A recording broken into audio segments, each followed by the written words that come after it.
very fortunate to live somewhere with beautiful paths nearby, so I often get out and walk nearly every day. It was a very safe place, so I'd never thought something would happen. But something did about a year ago. I like to get out and walk most days. It was a beautiful day. The paths were very busy with dog walkers and locals enjoying the weather and scenery. I took my time and didn't pay too much attention to anyone when I decided to turn back and head home. Not a few moments heading back, I became aware that someone was walking behind me from a bit of distance, so I assumed that they were just heading back the same way as me. That's not unusual, because this path was very popular. When I got home, I took my shoes off, and where I was taking off my shoes, I could see into my kitchen and through the kitchen window to the outside. And as I'm taking my shoes off, I noticed there was a man looking through my kitchen window. He was taking a deep look into my kitchen. He knew I was home from the commotion, but he didn't see me from the windows. He was just looking at the kitchen. Then he walks out of view towards my front door, and a few moments later I heard a knock. I don't open the door unless I'm expecting someone, and if it's just a delivery, there's a strong chance I'll just let them leave it. I planned on ignoring the man, but he knocked harder and said, "I saw you get home." That gave me the impression that he wasn't going away, so I opened the door a crack and kept my foot wedged. I'm a small woman, and he is well over a foot taller than me. He's also strong, and gives me unsettling vibes, like I need to run away from him. He was carrying a slow cooker box, which struck me as odd, but I figured he was taking it to a neighbor. Just right out with it. He gave me some story about how his mother used to live next door, and he wanted to know how long I'd lived there. I told him if he wants information on the past neighbors of where his mom supposedly lived in, then my neighbors on the other side have lived there for 50 years and they'd be able to tell him everything. He was irritated by that answer and switched tactics by trying to invite himself in for a cup of tea. I, of course, politely but firmly told him to leave and locked the door. I've been in situations where guys got grabby, threatened violence, or tried to steal from me. I always squared up to them and defended myself. But this guy made me not go anywhere by myself for a couple of weeks, and kept an eye out for him. But after a few weeks, everything turned back to normal, so I started going out by myself again. One day I was sitting near my favorite spot and I saw him, this time riding a bike. He began circling around me 3 times, while constantly looking at me, and I gave him the best go-to-hell stare I could. The next time I saw him was on my way back from the shop, and he came up to me and greeted me with my legal name, and he carried right on. I was startled because I don't remember giving him my legal name. Following these 2 instances, there were a few more instances like that, 6 or 7. Then I did something stupid, and I went against my gut. It had been a long week, and I was dying for a walk to clear my head. It was winter, so it was pitch black outside, but I needed something from the shop. My gut told me not to do it. Don't go out. I had a horrible feeling before I even got my shoes on, but I ignored it and told myself I was overreacting. It's a beautiful, safe area, and I was just being anxious and ridiculous. And I began heading to the shop. On the way, I had to cross my favorite spot, where the guy rode circles around. As beautiful as the area is, my gut kept telling me it's bad. Don't do it. Go home. When I was at the darkest point, I saw a light coming towards me. A bike light. Of course it was him, even though I've defended myself against men before. That night, though, I was seriously rattled. The vibes coming off of this guy were so bad. But I, for some reason, continued along, walking closer to him. As he rode towards me and stopped next to me, he proceeded to mention my address, my legal name, my pets, and gave me some history of his life, telling me how lonely he was. He also begged me to be his friend, and he really wanted me to go to his house for a cup of tea. Then he casually mentions how he watches me take my garbage out. Of course I said no and told him my husband was expecting me home. But he didn't believe I had a husband. I was polite with minimal responses until he gave up and rode off, very irritated. And I rushed home and told my husband. We agreed that I wasn't going anywhere alone anymore, and this would last for a while. But a few months ago, when the paths got more populated as the spring and summer months came by, it felt more safe for me to once again walk alone. And I did walk alone for a while without anything strange happening. However, that wouldn't hold up. A few days ago, me and my husband were sitting on a bench enjoying the scenery when I saw the guy. He was about 20 feet away and just stared at us. We tried to not acknowledge him. When the guy rode off, my husband said to me that he understood what I'd been talking about. The vibes from the man are seriously creepy.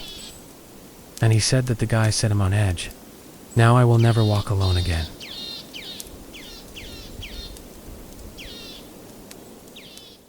Two years ago in the winter, my husband and I bought and moved to a farm in a small town in Appalachia. We decided to go down to our local tractor supply to buy a propane tank. As we were in the checkout line, a man in what looked like his late 50s walked in and stared at us. He grabbed a random women's shirt off a shelf, then turned back, stared at us some more, and stood behind us in line. He stood so close I could feel his breath on my neck. I was extremely uncomfortable, but I figured it's a small town, so everyone is just overly nice. So I turned to him to smile, greet him, but I was trying to make him feel as uncomfortable as I did, and back up a bit. However, he did not. Rather, he started talking to us, initially starting with pleasant small talk, like the weather is getting quite cold, or this line is taking forever, telling us about him picking up his great aunt from the airport in 2 hours. Then he quickly went into more intrusive territory, like, where are you guys from? Where are you living now? And how old are you guys? For context, I was in my late 20s, and my husband was only a few years behind me. However, our baby faces could have easily passed for 20 to 21. And of course, we gave him incorrect answers. When it was our turn to check out, I said, "Have a good day," and went up to the register. As the kid behind the register started to check our items, the man behind us became angry. He started yelling at the poor 17-year-old for simply doing his job, saying, "I can't believe you are charging them so much for a propane tank. And they're a young, newlywed couple. Can't you give them a break?" He just kept going on and on, cussing at the kid behind the counter. Then he once again turned to us and said, "Hey, I have a 100-pound tank. I'm not using it in my house. I'll let y'all have it for free if you want. You'll just need to come with me." My husband thanked him, but declined. He tried to change our minds. "You sure? My house is only 20 minutes away. I could even give you 2 tanks. But my husband declined. He continued acting as if we had accepted his offer. "We have to do it now, though, because I have to go to the airport and leave town in 2 hours. At this point, I said, "No, thank you," in a more assertive tone. He got annoyed and dropped his items and stormed out. As we went outside to get our tank filled up, the man pulled up to try and convince us one last time. He got out and said, "You should really think about getting a second tank. It'll save you a trip and would last you longer." He continued, "If you don't want to both go, only one of you can come ride with me, and the other can meet me at my place." I replied, "No, thank you." He continued, trying to convince us. "Come on, it's a small town. It's safe. I would never hurt such a lovely young couple." At this point, the outdoor employee came out of the propane area and told him to get out of there and to stop bothering us. So he got in his truck that did not have a license plate and drove off. But the crazy thing is what the outdoor employee told us after the man left. He told us that the man comes by during winter time and usually when it is quiet to only talk to young couples just like us, even though we're not that young. God knows what his plans were for us, and God knows if any couples went with him.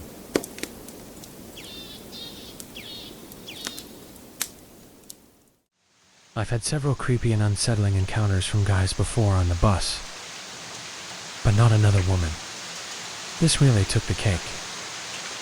This happened a few years ago when I was 20 and was working at a different job, and I lived a few cities over. I took the hour-long bus ride on 2 separate buses every day to work.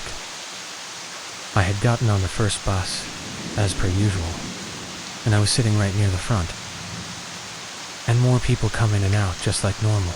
And just like all normal people, they chose seats farther away from strangers. But one woman in particular sat right next to me. I didn't mind, even though there were several other empty seats.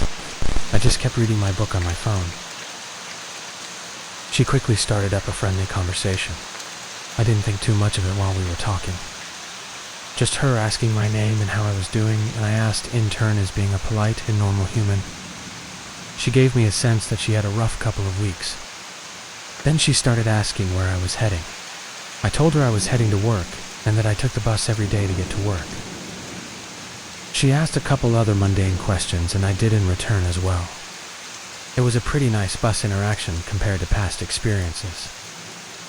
Finally, though, we got to the bus terminal, and now we were transferring buses, only to find out that we were getting on the same one. She invited me to sit by her again until whoever's stop came first.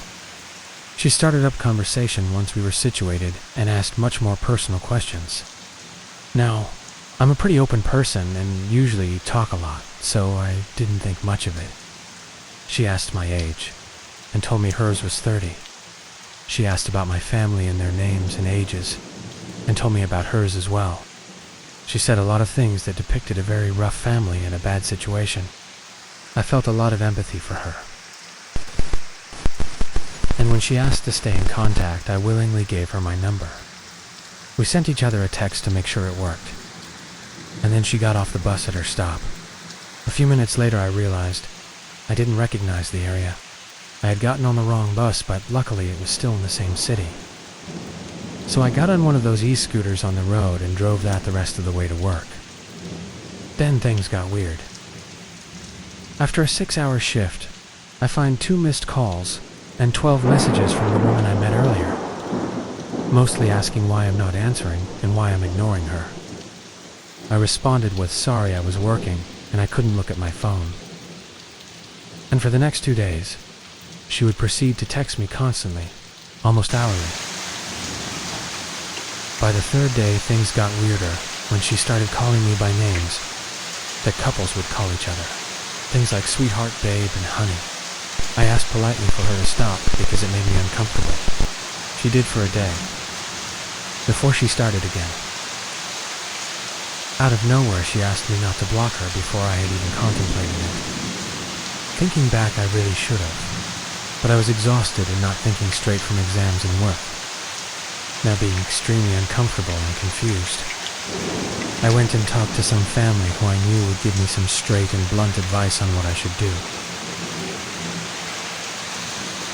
They were horrified with how much information I had given this lady that was flirting with me, who was 10 years older than me. She knew the names of my family, the city I lived in, one of the buses I used for transportation daily, my name, my number, and where I worked.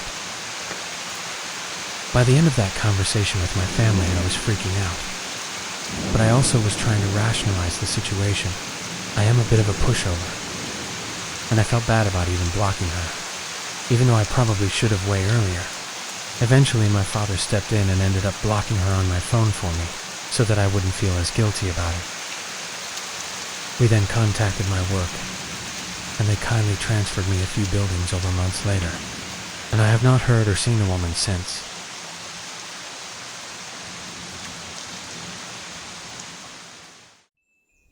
During the pandemic, I lived in a flimsy apartment building next to a rather creepy, empty business parking lot with rows of bushes along the edge. My apartment door was on the ground floor and led right to the outside. There were no apartment gates or anything. I loved to walk my dog throughout the day to do his business, and I would always try and take him out at least once before bed. My dog was a large dog. A Saluki and Salukis are basically a dog skeleton with a carpet draped over it. They're very skinny. My dog is a very good boy, very loyal. One night, while I was walking him before bed, I let him do business as usual and went back to the apartment. However, when I went to open the door and tried to go inside, My dog wouldn't move. I asked my dog what was up, and turned around to see him staring at the bushes between the apartment and the parking lot. I figured he saw a squirrel or a rabbit. However, I did find it strange that he wasn't barking. He just stood there, still and tense, with his head lowered. When I followed his gaze, what I found was a masked, hooded man hiding in the bushes, staring directly at us from just a few meters away. I had never felt such abject terror in my life when I laid eyes on him. I froze for a couple seconds before I stepped into my house, but I didn't take my eyes off the men for a second. I yelled for my roommate and told him to get the gun, but we didn't actually have a gun, but that weirdo didn't know that. A few seconds after I yelled at my roommate to get the gun, the man sulked away back through the bushes. I managed to get my dog inside the house, but he really didn't want to move. I have no idea what that man was doing there in those bushes, but that was the first time I ever filed a police report. After that, police started hanging out in the empty parking lot behind the bushes, and me or my roommate haven't seen the man. Since then, I've moved out from that rinky-dink apartment, and both me and my dog checked for people lurking in those damn bushes.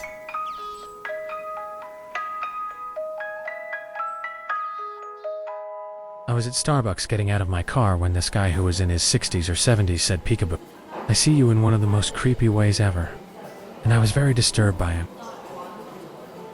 So I rushed into the store and begin to order when the man comes up to me and sticks his finger into my armpit and asks me to come play checkers with him.